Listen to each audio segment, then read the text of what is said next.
Podcasting from the great city of Philadelphia, Pennsylvania, home of the Liberty Bell and of your Eastern Division leading Philadelphia Phillies, this is the TeacherCast Podcast.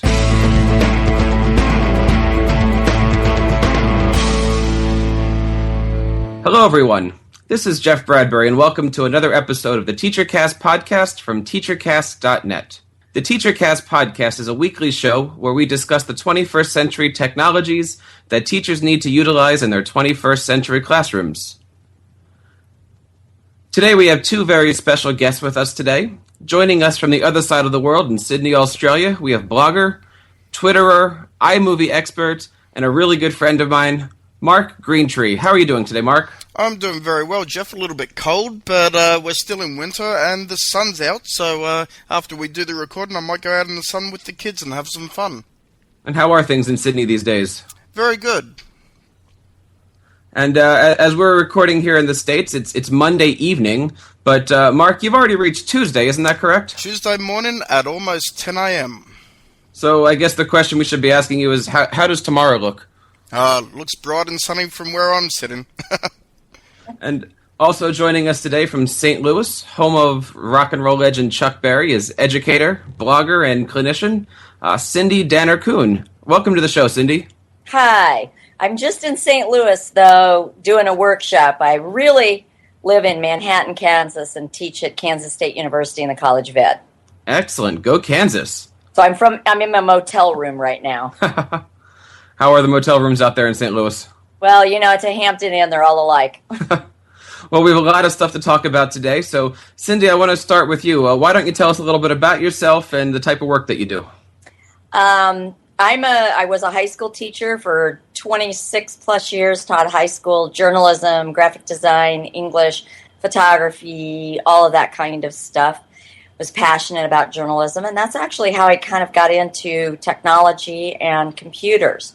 Sort of fell into this university level of teaching and been at this level since 1998, was at a smaller university, Fort Hays State, before, and I've been at Kansas State for the last 3 years.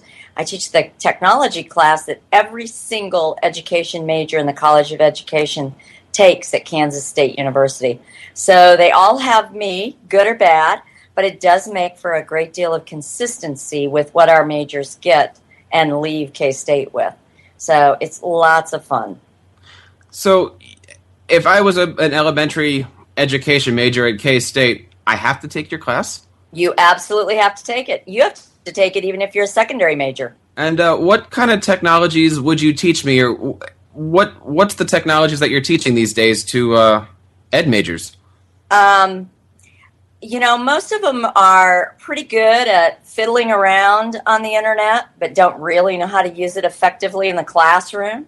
They're pretty good at Facebook, but there's some schools that let you use Facebook, but they need to know how to use that effectively in the classroom if they're going to do it. So, you know, we're trying to move them past. I mean, if they come to my class expecting to learn Microsoft Office and PowerPoint and Microsoft Word and Excel and that kind of stuff, they're in the wrong class because we don't even talk about it. In fact, we don't even use it. So we're taking them to a different level. We're doing a lot of Web 2.0 tools. Every student leaves my classroom with a website. I wouldn't want to say it was done, but it's well on the way because it becomes their portfolio, and then they continue to add to it throughout their time in the College of Ed and through their student teaching. So when they get out there and get ready to interview for a job with a principal, they've got something to show, and they can demonstrate that they can use the technology. You know, they need to be able to demonstrate it, not just say they can do it. I think that's so helpful. I'm seeing a lot of kids these days in college that just don't have the skills to make it in a digital world. It kind of amazes me sometimes in my class when I hear a 20-year-old say, "I'm just not good at technology." That is incredible, isn't it? You're kidding me. I'm not good at technology. Maybe you're not, but those words should not be coming out of your mouth as a College of Education major. Not especially if you're holding your resume. Right. Now, so I try to get them past that fear. Oh, absolutely. When they end the class, they're at least feeling a little more comfortable. Because, you know, your first year of teaching, there's plenty to worry about without worrying about the technology. Absolutely. Absolutely. Now, Mark, you're coming at this from a different point of view. You're not a professional educator, but I know you have a few small kids. So let me change the question around. What would you, as a parent, expect that your teachers know teaching your kids? Definitely have the basics down pat. Now, my kids are 4 and 5, so they're starting right at the kindergarten level. So teachers in the primary schools, I believe, need to have a complete understanding of just how to educate the children with either iPads or Macs or PCs. Unfortunately, PCs are prolific in schools. And they need to have isn't that really sad? It is. And, when you look at it, I'll just go on a little side rant. The Mac can run Windows. So there's no reason why they can't have the best of both worlds. So that's what I'd recommend if any principals or anyone is listening with money who can help. Remember, the Macs will run Windows natively on the hardware, so your students can actually get more education than just one format of computing. So I strongly believe that the kids need teachers that understand the technology, understand how to use it from the primary level, and also I don't want to see my kids go to school and say, we know how to do this, you don't, to the teacher. I know that happens quite a bit, and I think it'd be rather embarrassing for a 6-year-old to go to school and teach the teacher, if you will. So from that standpoint, that's where I stand. Certainly when it comes to the high school level, I'd like to see teachers almost computer professionals in their ability to not only educate children for the computer and so forth, but also to actually deliver additional content to what's being taught in the classroom through websites and blogs and so forth. Now, Cindy, what level are your students at when they get to you? Are they freshmen? Are they seniors? Where are they in their training? Late second semester sophomores, first semester juniors. They're admitted to the teacher education program. They've got all their gen eds done and their basics. So most of them are through their first 2 years of college. So they're into their major, probably about the first semester in their major. So most of them have 2 to 3 semesters left. And what skills do you feel that teachers, professional teachers, or even future student teachers here need to have to better prepare their students? You had mentioned you ask all of your students to make websites. Right. Are you teaching them code? Or are you teaching them a simple blogging style website? Or are you kidding? There is so many wonderful programs out there that just do it. For example, I use iWeb on the Mac. It's a program that comes as a part of the iLife suite of software. It's free. And you can do basically anything you can imagine. If you can drag and drop and you can type, you can use iWeb. So it's easy. You don't have to understand code. Because I think that's the thing that people are fearful about. It's like, oh my goodness, I have to do all that programming stuff to make a web page. And that's simply not true. There's many, many ways you could do it, and a lot of free ways you can do it. You have to take free with a grain of salt, because sometimes free is exactly what you think. It's limited, but in a pinch, it sure does work. Mark, do you use iWeb at all? I use iWeb for my site, everydayMacSupport.com, and just that little free application. I've got over 1,000 pages of content. I deliver my podcast through that application as well, and it serves out to around about 3,500 people at the moment each month. So without falling over, it's certainly a very powerful application, and the thing that I like is I can actually concentrate on my writing and creating articles that can help people learn the Mac or the iPad a little bit better. So I'd prefer to concentrate on what my strengths are rather than try and write code where I know a little bit but I don't know too much. So if you definitely want something that's user-friendly, nice and easy, iWeb is still available in the iLife 11 package. So go out and pick up the iLife 11 DVD. Unfortunately, it's not on the new Mac App Store yet, so you've still got to pick it up on the physical media, but it's super user-friendly, it's nice and easy, and it's expandable. 1,000 pages of my content with high-quality images. I'm impressed that it's still going, and it doesn't slow down, doesn't cause me any problems. Now, I agree with you completely. I have tons of stuff on my sites, and I have multiple sites, and it just works. And there's that phrase again. This one does. But you can actually create multiple sites within iWeb as well. So you're not limited to just one site or having to go to different platforms to create different sites. You can have 10 different sites if you want, all being published different ways. So if you're a teacher and you teach 3 or 4 different courses, then you can actually have different sites for each relevant course. Now, would you suggest a teacher have his or her own dedicated website, or Absolutely. Is something like a blogger or a Tumblr feed, is just a blog website enough if you're a teacher in education? Maybe. That's a vague answer, but I think they absolutely need to have a website as a way to communicate with parents, because right now when somebody asks you to look up information, where do we all go? We go to the internet. It stands to reason that parents are going to go to the internet to find out information about their child's teacher, their child's classroom. I think they absolutely have to have some kind of a website, whether they're using something really rich and robust like iWeb, or whether they're using something like WordPress. And you can accomplish the task both ways. I actually use both. I have my website and I link to my WordPress blog, which is kind of a newsletter, and it's a resource sharing place for me. It started out as a way to share resources with my colleagues and my students, and it's sort of one of those things that on one hand, in my brain, it's kind of grown into a monster because I have so many subscribers now.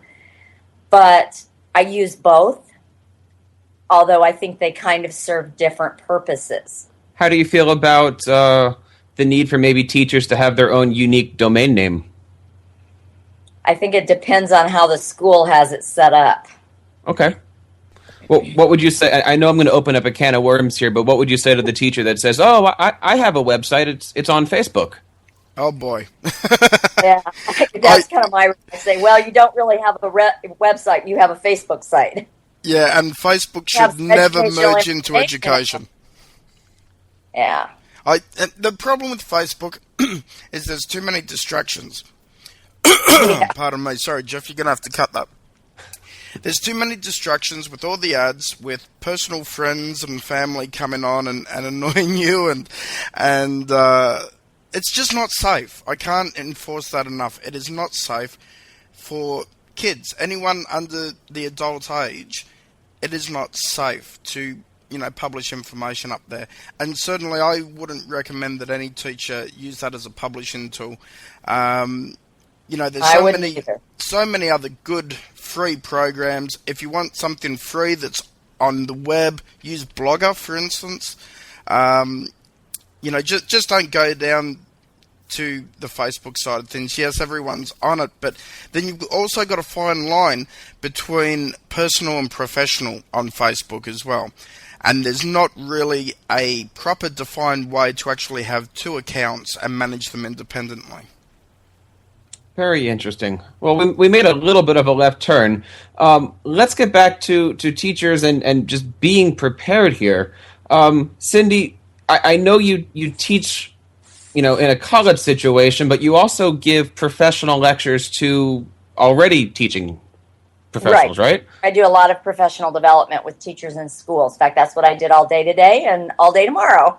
And what kind of courses do you give for professional development? Today and tomorrow is an iPad workshop, and actually this summer, probably 90% of the workshops I've done, all total by the time school starts in the fall, I will have done about 30 workshops, and I would say out of 30, 28 of them have been iPads. Nice. It seems like school districts are going iPad right and left, and right now, I actually think if somebody took my laptop away from me, I could completely 100% function on my iPad.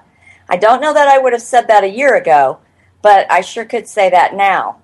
I don't really want anybody to take my laptop away, but if it happened, I could completely function. And Mark, do you think that schools these days are going to the iPad because they're all capable of running Mobile Me? Well, don't get me started on the mobile me topic, Jeff. I think it's because there's less management involved, too. There is. It's one of these things that, let's have a look at the iPad. It's a wonderful device. Kids get a buzz out of looking at the iPad, out of holding it, out of using it. And that's half the problem with education. You've got to, engross the kids in something that they're interested in. And if they see something that's fun and entertaining, I personally believe they're more likely to actually pick up the technology and run with it. All right, so let's talk about how to introduce some of these technologies into our classrooms. I think as teachers, we see people using iPads and Twitter and Skype and things, and we want to know how to create lesson plans around this technology. But I just don't think some of us know how to go about implementing it into our lesson plans. Cindy, do you just teach the students how to use Skype and Twitter, or do you teach them how to use that in their curriculums? It always starts with, since most of the tools I teach are brand new, and I hate to say it's as tools, but I'm at a loss for another word that's appropriate. It starts with a little bit of step-by-step of how the actual tool works, but then we get into how you would use that in your curriculum. For example, VoiceThread would be a good example. It's probably one of my favorite Web 2.0 tools. And they just came out with an iPad app, too. Well, it's not out yet, but it's due out shortly. So I'm excited about that. But, learning to use VoiceThread and how to put the pictures in and how to add your voice and how to publish it is one thing. But you're right. You have to know how to use it in the curriculum. So I have students in my classes from everybody that's going to be from a kindergarten teacher to a high school physics teacher and everything in between. So they usually have to come up with a project that they could actually use in their classroom with their curriculum aligned to standards. So, they won't remember it. They won't actually use it unless they actually do it. So let me pose a question to you, Cindy, that you might find a teacher asking you. And the question basically goes, I just got an iPad. Now what do I do with it? My first comment is, you need to just use it for entertainment, first of all. Find something fun to do on it. Play a game, watch a movie, download a podcast, and then jump into productivity apps, where you can actually create things. Mm-hmm. Yeah, I think you got to start. A good place for teachers to start if they're wanting to up the ante when it comes to using technology in the classroom is through podcasting, which is exactly what we're doing right here. And start reading teacher blogs and seeing what other teachers are doing out there in their own classrooms. And then you're probably going to get an idea. Usually for me, all it takes is showing a few examples, especially when I'm in a room full of teachers like today. I show a couple examples of what other teachers done, and pretty soon, we have ideas flowing every which way on what they could do in their own classroom. So you'd suggest just diving right in and Yep. getting a feel. Now, Mark, Cindy mentioned how to do a podcast. Now, I know you do podcasting. We're recording a podcast right now, but does it have to be something so expensive and fancy and something that's really, really difficult? What happens if I'm not a real computer person? What's a cheap way to do a podcast? Okay, so I have to come there. Okay, go. So how come podcasting is hard? It's not. How so? I'm being the devil's advocate here, but podcasting's not hard. How would you teach? How would you tell a teacher how to start podcasting? On your iPad, you could use that little app I just talked about called Sonic Picks. You could make a podcast in 5 minutes. You can also use GarageBand too on the iPad. That's a paid app, unfortunately. It's only about $6 or $7, I believe. But that's also a good way to then add a little bit of music and flair into a podcast if you've just got an iPad to work with. So it's really not that complicated if you're kind of a novice at computers. Absolutely not. And if you look at using the Mac platform, which I believe most educators would be interested in using, Then you've got iWeb, and as soon as you create iWeb, you can create a new page and or a new section to your website, and it can just be a podcast page. And you just fill it in. You do the recording, of course, in GarageBand, or as we're doing now, we're doing a recording from Skype with 3 people. And you just put the show in, put the show notes in, the title, and it's just one simple button in iWeb. You go up to the file menu and then go down to submit podcast to iTunes, and within about a week, iTunes will email you the link and say you're up, you're on iTunes, and then all you have to do is keep producing content, adding it into that podcast area of iWeb, and each week it'll just be updated automatically. That seems very, very easy, Mark. It is. It's incredibly easy, and if you make something like podcasting too complicated, people aren't going to want to do it because they're going to be afraid of the ifs and the buts and the maybes. But if you make it really, really easy, everyone can be involved and do it. And, there's, I think, 300,000 odd podcasts that are released every week. So it's something that a lot of people have done, and it's a way to get your voice heard. And from a teacher's standpoint, it's adding extra content to the curriculum. And even get the kids involved. For example, maybe you could have a weekly podcast in your classroom and the kids do it and upload it. And maybe it's just a recap of what we did this week in 3rd grade. That's a great project.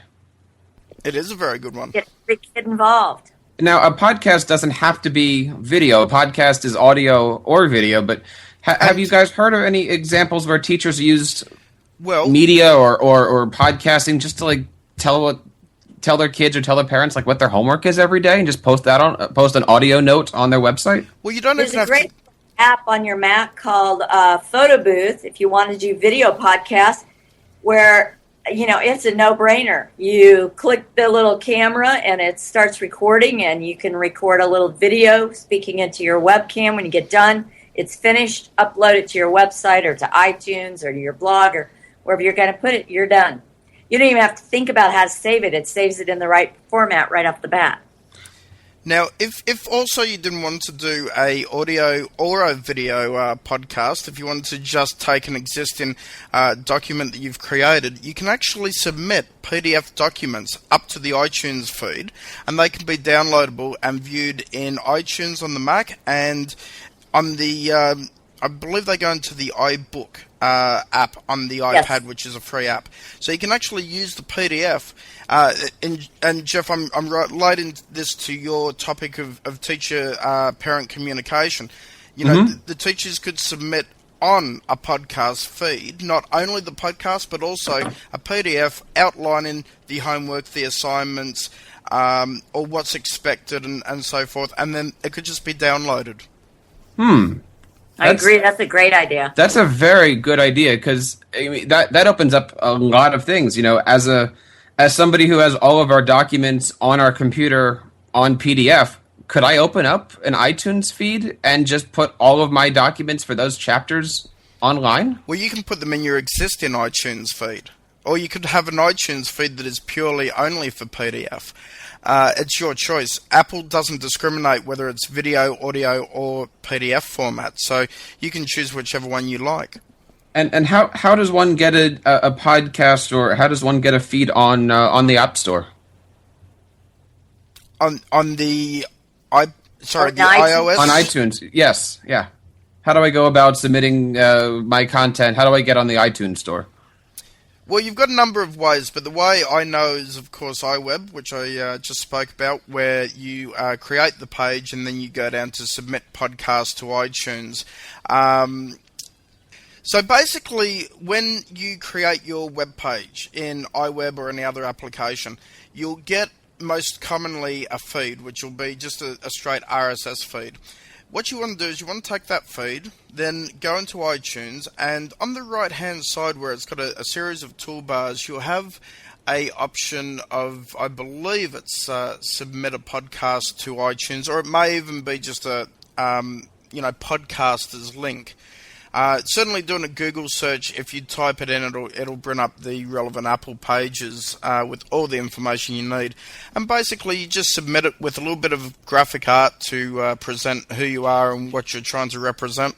And put your first podcast feed up there, and iTunes will pick it up. It seems so simple. I'm not sure why everyone's not doing it. It's time consuming, I think, is the reason why a lot of people don't do it. You've got to make sure that the content is accurate. You've got to make sure that it's relevant, and that takes a lot of time that perhaps people don't have. Mm-hmm. Cindy. Yes. Talk to us a little bit about blogs, wikis. Is there still a need for kids to learn how to write in cursive anymore if we're all teaching typing skills and iPads and... Oh, that's a hot topic. Because we still need to learn how to sign our name, right? I mean, should Mark be teaching his little ones how to write their name in cursive? I was just in Atlanta doing a workshop this spring, and the state of Georgia has eliminated handwriting as a standard requirement. Oh, These wow. teachers were just incensed. They were like, well, we're teaching it anyway. Be it for that very reason, you're still going to have to sign your name.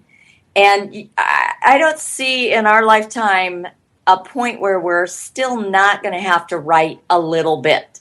I mean, even when the UPS guy comes and you accept the package, you sign your name, even though it's an electronic signature. Anytime you use a credit card, you have to sign your name. Yeah. So, I don't think we can eliminate teaching handwriting or cursive writing or printing or any of that. I think we still need to. I think we're doing our kids a disservice if we do eliminate it. Because I think life's going to be harder for them if they don't know how to do that. Now, on the other hand, I don't write as much as I used to write, so my handwriting is really awful anymore. Mm-hmm. I clearly need to practice it more, but I think we still have to teach that. So do I. Great, but you have to use technology with purpose. Yeah, and I think it helps the education of actually being able to learn how to read. If I look at my kids being 5 and 4, I want them to learn how to actually put letters together in a word rather than just typing it on a keyboard, because they are two different beasts, really. Handwriting and being able to write in fluent written form is just... It can't go away, in my opinion. It's just so important to the way we communicate with everyone. I don't care how computer illiterate the world gets. I think you still need those basic core elements that can then be used and utilised. I think it'll help. There's no way that it can be a bad thing. Yeah, I agree with you completely. Do you think that if we go long enough in our history, 50, 60 years, and we're not teaching handwriting, do you think kids won't be able to read any of these historical documents? Yes. It would be a big disappointment to see us go that far, to go that crazy on technology and just have no basics of understanding of how to communicate. If you take away the writing, then you're going to take away the communication, the vocal communication as well, to where we'll all just be, typing messages to each other on a keyboard. And there's been a lot of talk over the years, especially with social networking sites forming up, Twitter, Facebook, and so forth. Even SMS messages, the way kids today write messages to each other, they abbreviate it. And, I need a dictionary of modern abbreviations to actually read what they're saying because I don't have a clue. So it's going to hurt the balance of not only education, but of also the English language. You're not going to have that English language skills there. And the other thing that you also see when technology is brought in, whilst ebooks are popular, people aren't reading as much, and especially kids, they're not reading as much. It's the one negative of something like the iPad. It's so entertaining and so much fun that many kids aren't going to want to read that ebook. They're going to want to play that game instead. Well, I think kids aren't reading the ebooks that we put in front of them. Just as an example, I do a class and I have everything on our website as a PDF document, and I thought I'd be the cool teacher, and instead of printing out 15 pages per kid, I'd save a tree and I'd give them a 1 or 2 page questionnaire and have the 40 pages of their document online. And instead of reading the document, they found out how to use the search feature on the PDF, and they located the keywords and went to that one paragraph, and they never actually read the chapter that they were required to read. College kids don't read it either. Yeah. I put all kinds of instructions up. I give them links to video tutorials. If they get stuck, it's midnight and they're working on their assignment and Cindy's not available at midnight, they can go to this tutorial to show them how to use it, and they won't watch them. Yeah, I started doing the same. I found a couple YouTube videos of how to cite parenthetical documentation, and they still don't watch it. Or I even made a few screencasts of how to set up your paper for a particular assignment. And when their papers are turned in, oh, well, here we are again. We're teachers complaining about our students in the summertime. Let's get back a little bit on track here and talk about writing. Cindy, your background was, I heard, in journalism? Yes. Now, are you teaching, or should you expect your kids to know how to write traditional style, I will ask? Or, when you write a blog, you're basically writing journalistic, right? Yeah. And I have a degree in English as well, and I really have mixed feelings about that.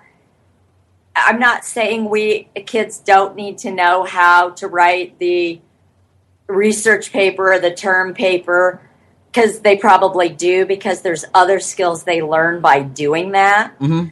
But on my blog, or when we're blogging and we're doing reflective writing, you've got to be able to think deeply. And all of that comes from all those skills we learn from traditional writing. So, I couldn't be a good journalistic writing if I didn't have good skills to begin with. So, I think one builds on the other, and we need them all. I don't think we can eliminate that. Mark, are there any good blogs out there for 4- and 5-year-olds? None that I've come across, unfortunately. I'd love to say there is. No Dr. Seuss blogs or anything like that a kid can get into? You know what? I don't let my kids on the internet. I just don't believe it's the right thing to do for the kids to introduce them to that just yet. What I tend to do is I tend to get them educational titles on the iPad, and where they'll actually be sounding out words, and where they'll actually have to use their finger and draw on the screen to actually, write a word, if you will, or write letters. So I use that sort of technology to educate the kids versus using websites. I will change that down the track, but perhaps not for a few years. And anything that you have, Cindy, in mind for the younger kids? I agree with him that the iPad is great, but there are also lots of great websites for kids that age. My stepson has 3 little boys, 6, 4, and 2, almost 3. And it just boggles my mind, the things that they can do and learn from.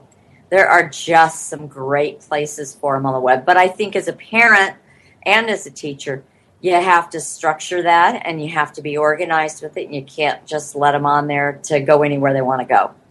So what apps should we be using? Like what apps maybe we can break it down a little bit by grade level or by discipline, but what are some of the good teaching apps out there that we should use? Are we talking iPad or computer? Oh, let's break it down. Let's talk iPad a little bit. That seems to be the topic of the day, but let's keep it with iPad for right now. And you know what? I'll even open it to this. I'm not necessarily looking at educational apps, but for instance, I use Keynote when I teach. That's a necessity that I have in my classroom. I can't live without that Keynote feature on iPad. So what would you suggest that we have in our arsenal, Cindy? I put all of my course materials on my website, and I use iMovie and GarageBand, as we talked about earlier. I was in a classroom and saw a teacher using a silly little app, and I really would have never in a million years thought about using this way. Talking Tom, that silly little cat that repeats back everything you say. That is so cute. It is so cute, and that was my reaction. Oh, that's so cute and so fun. I saw a teacher in a high school classroom, so you could do this at any level because I saw it in high school. She was using it to review for a test. How was she doing that? ask the question, and the kids would use the iPad to give the answer to the test question that they were reviewing for.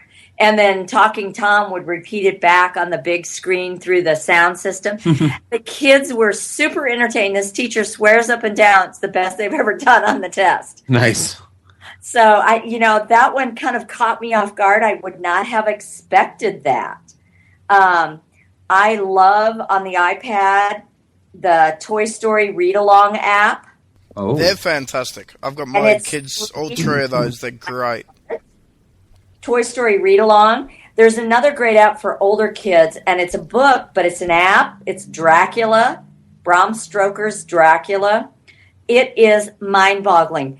All these kids got so tuned into, we were talking reading earlier, about reading all those Twilight books and Harry Potter and everything. Well, Twilight is just, vampires and werewolves and all that stuff. Well, that's what Dracula was just from a lot of years ago. Well, this Dracula app is it's an interactive book. It has sound effects. It has cool things. On one page, there's a IV tube that runs through the page, and you touch the end of the needle, and blood runs through it, and it reveals more words. I mean, if that wouldn't turn a kid on to reading, I'm not sure what would. very nice. It's not a free app right now, but I know I got it for free in October last year. So I'm wondering if maybe it won't be free again. There's another app, another book, and you might really like this one if you have little kids. It's called A Story Before Bed. I don't know if you're familiar with it, but you can use it on their website as well. And you'll read a book, and it records you reading the book to the child, or have the child read the book, and it records it. And it's a video recording. It's like a little inset picture into it as the book turns the pages. It is very, very cool. And what's that called again?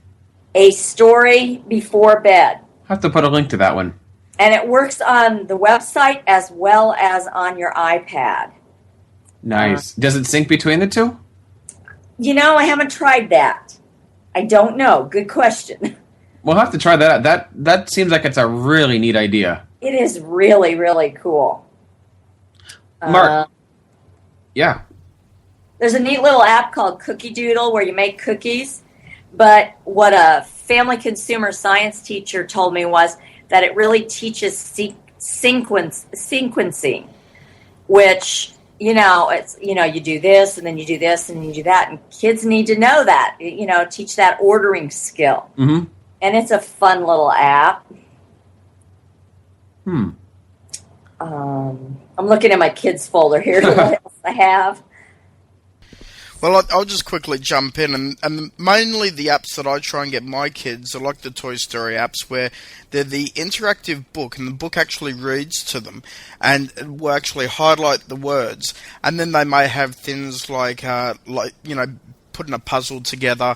They may have other little games where, flip over cards and match the two images or find differences in two different pictures.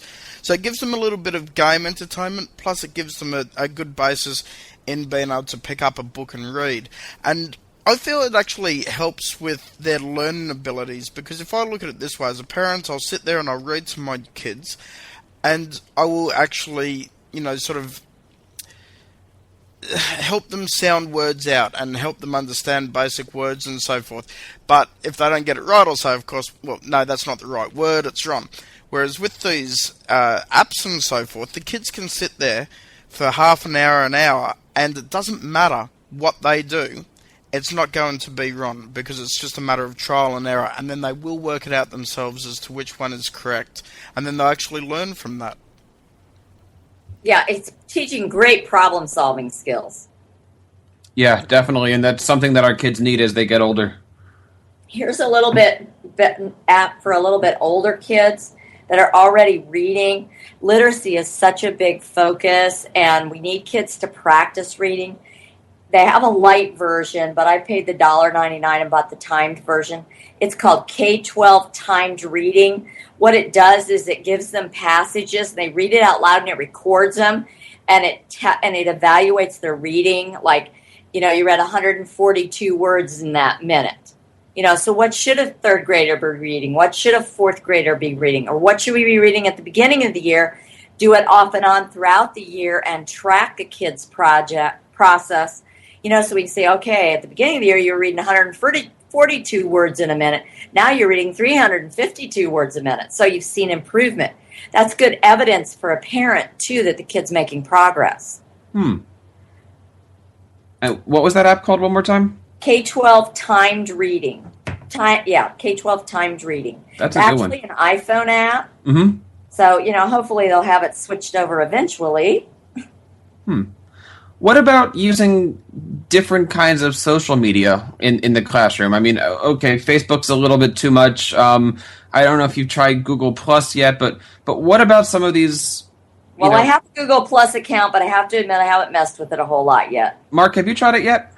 I've tried it, and I like it because you can actually isolate different people into different circles and then direct content just specifically at them and no one else, and then they can reply and work in that way. And I think perhaps something like a Google Hangout where you've actually got video and you can link up and have a visual conversation is a good thing. I just don't know how that could be applied in teaching and in the classroom. It's more for long distance learning. It would be perfect.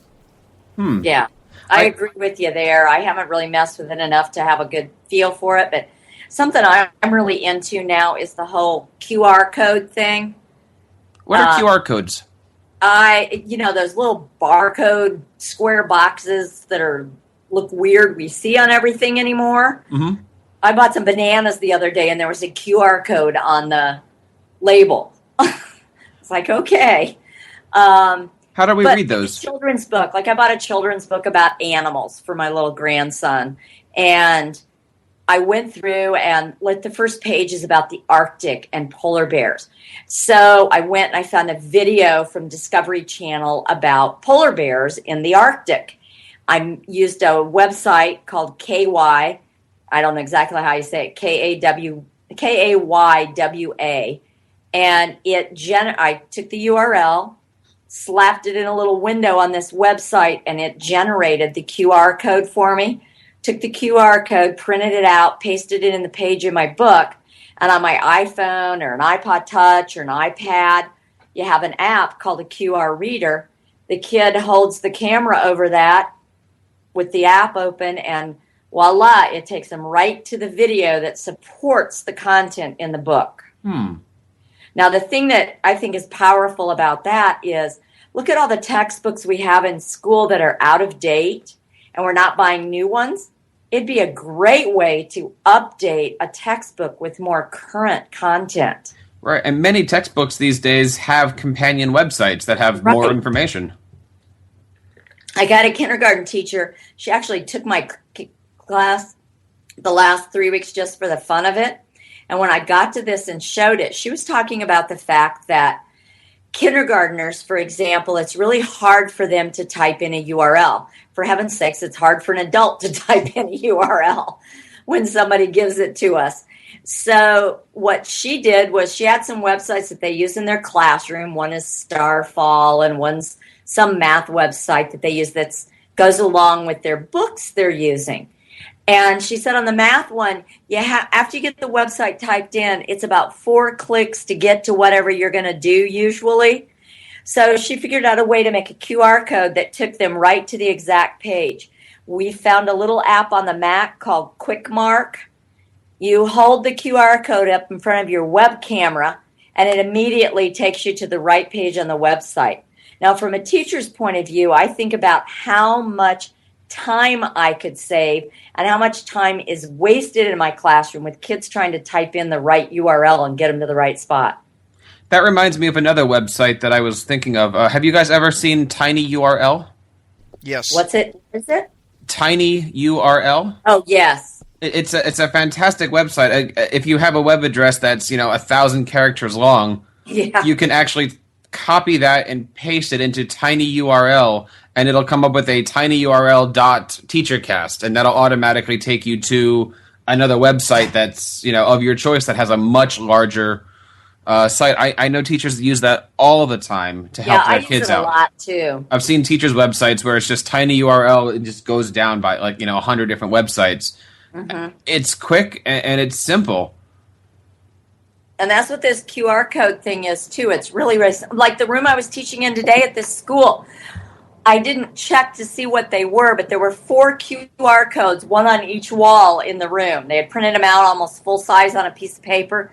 So I should have went over and put my QR reader in front of one and see where it went, but I didn't get it done. So I'll do that tomorrow and let you know what was up. But these were in a room.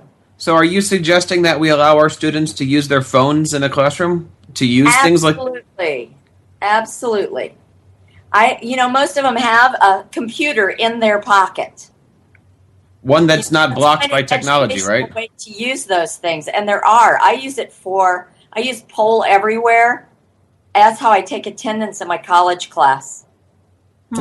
They can either submit it through the website, of course, or they can submit it through their phone. So when they walk in the room, I have the poll up there in the front, and they log in that they're there, and I tie it to their cell phone numbers. And what if they don't have their phone with them? I really need to do it at that level. Is I have athletes in class, and you do have to document their attendance for their scholarships. So it's kind of handy. That's interesting. That Poll Anywhere, and that's iPad and iPhone? Yep, Poll Everywhere.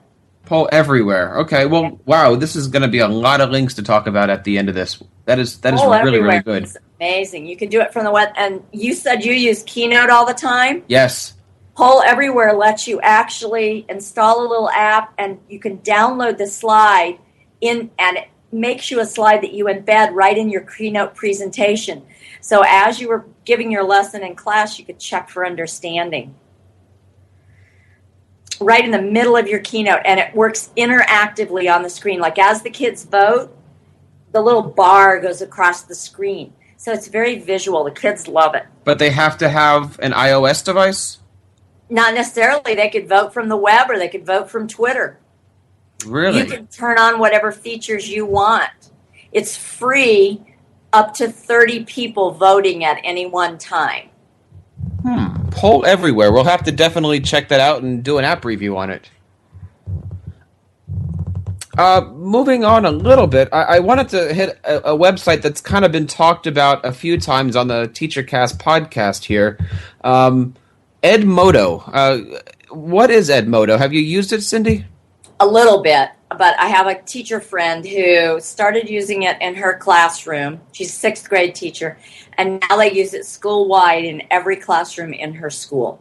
And it appears to be, it's a safe, correct me if I'm wrong here, it's a safe classroom-based social networking site where kids can post things and leave comments on articles and yes. And it's all under the guise of educational based. It's not open to the public. Yeah, just anybody can't get in. Like if I set an Edmodo up for my class, let's say tomorrow, nobody could get in but those people I invite in, my students. Mm-hmm. Now I could choose to invite you in if I wanted to, but you can't really get in otherwise. It can be it's pretty secure. And what kids like so much about it is it actually looks very Facebook-y, so it kind of has that look and feel of Facebook, but whereas in Facebook you can't post a PDF, for example, or a document, in here you can. Mm-hmm. So you can really use it as an educational site. It really is, that's all it's for. It's not intended to be a social network for the general public. It is really intended for classroom use. And if you know how to use Facebook, you basically know how to use it.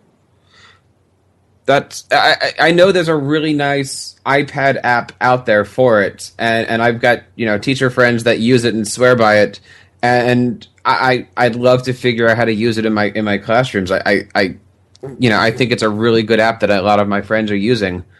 Hey Mark, you said your kids are 4 and 5 years old. Where do you see the technology going by the time they hit college? Oh boy, and are going to Kansas State? Gee, I could go real Star Trek on us here, or I could just say I don't know, which is probably more honest. Look, it definitely will integrate with society a lot more and with education especially.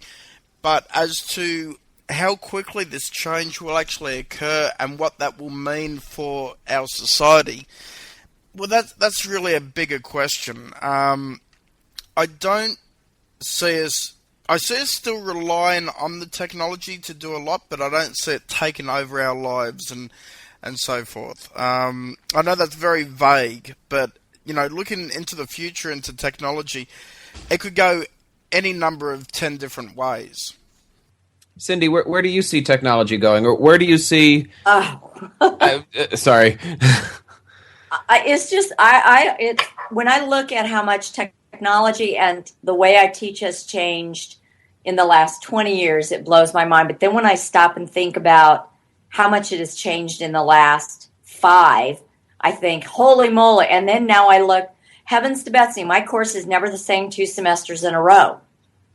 There's just something new. You find something that works for you and you turn around and the next day there's something better. I can't even imagine where it's going to be 20 years from now. Absolutely. And do you find yourself redoing the same lessons over and over again, but having to update it for whatever the local program of choice is, whether it be a Ning or a Twitter or I got hooked into Ning, and then, they started charging all that money for it. So yeah, they did. Away from Ning, and you find something else. And I just do that over and over and over again. So how do we stay ahead of the curve here as teachers? Yeah, I wish I knew the answer to that. We'd get rich. Good point. I think the only way that you can stay ahead of the curve on technology is to just be, consumed by it, be interested in it, and just keep up to date with everything that's happening. Use it as a hobby, and just, allow yourself to be sucked into the world of the internet and the world of computing, be that on an iPad, iPhone, or even your Mac. I agree. I think the biggest thing is I just hate it when I hear teachers say, I don't have time. Well, you know what? You got to make time. Right. I don't care whether it's 5, it's like Twitter. People will, when I introduce that in class, believe it or not, it's like pulling teeth in my college class, getting my college kids to understand how Twitter is useful. But for me, Twitter is my staff development every day when it's convenient for me. Some days that's 5 minutes. Some days that's no time. Some days that's, I get lost in it and spend hours. But I read through the Twitter feed. I look for links. I go explore them. And that's how I find stuff I can use in my classroom. I know I miss lots of stuff because I'm not looking at it at every moment of the day. But I look at it when I have time. And I learn every single day from it. Do you use Twitterfall at all? I don't. Have you heard of Twitter? Do you know of Twitterfall?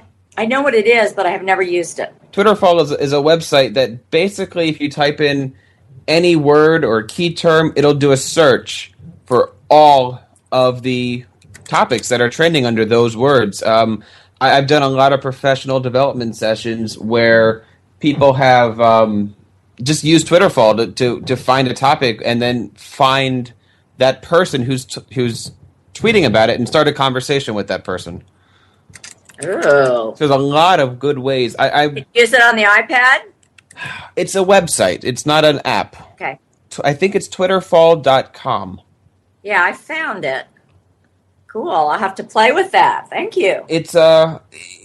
It works, is all I can say. I've used it in my music theory class where I've had them locate specific composers or a music historian, and there's a lot of possibilities with it. It also is very overwhelming because at any given time a kid can type in a word you don't want them to, and suddenly they've found 1,000 ways to use those terms. So are you a music teacher? I am a music teacher. I teach high school in northern central New Jersey, and nice. I have an orchestra, and I teach music history and theory, and I love my kids. Is a classical guitarist working on his master's in music theory. Nice. Where is that? Where's he? At University of Missouri Conservatory of Music. Very nice. So good luck to him. Yeah. How much farther does he go before? Started last year, so he's got a while to go. Excellent. But he's very talented. Well, that pretty much exhausts a lot of our topics. thank you guys for coming on here. Is there any other thing that you guys want to hit before we wrap this up? I guess my best piece of advice to teachers listening would be just jump in. Don't be afraid. You're not going to break anything. Just experiment. And if you can find a way to use it in your personal life, you'll probably figure out a way to use it in your classroom. I couldn't think of a better way to end. Mark? I totally agree with that. Excellent. Well, Cindy and Mark, I sincerely say thank you for joining us today on our show. Why don't we wrap up by having you guys tell us a little bit about where to find you guys on the web? Cindy. Okay, my website is, and I'm sure you will put the link in, but it's cindydannerkuhn.info is my main website. One more time? Cindy Danner Kuhn, CyndyDannerKuhn.info. You can access my course site right off of my website. I have it all out there, not behind a walled garden. And my blog is technologybitsbytesandnibbles.info. Bits, bytes, and nibbles. I like that. Yeah, and I use my whole name for everything, for Twitter, for Skype, for iChat, for all of it. Excellent. I'm sure you'll be getting a ton of Twitter followers behind this one. Mark, where can we find you? Well, people can find me at my website, which is www.everydayMacSupport.com, where I write a daily blog and articles about how to use your Mac and get the most from the technology that comes with your Mac and your iPad. And you can also come on Twitter and have a chat with me with username EverydayMac.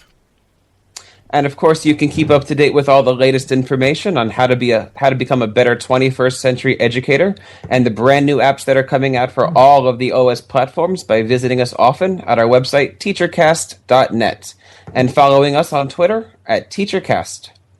Thanks for listening to the TeacherCast Podcast. If you like what you've heard, we hope you'll pass it along our web address, TeacherCast.net, to your friends and colleagues. Be sure to check out our archive section on our website for previous podcasts and app reviews that are beneficial to you, the 21st century educator. This has been a TeacherCast production. Join us next time for another edition of the TeacherCast Podcast. Good night, everybody.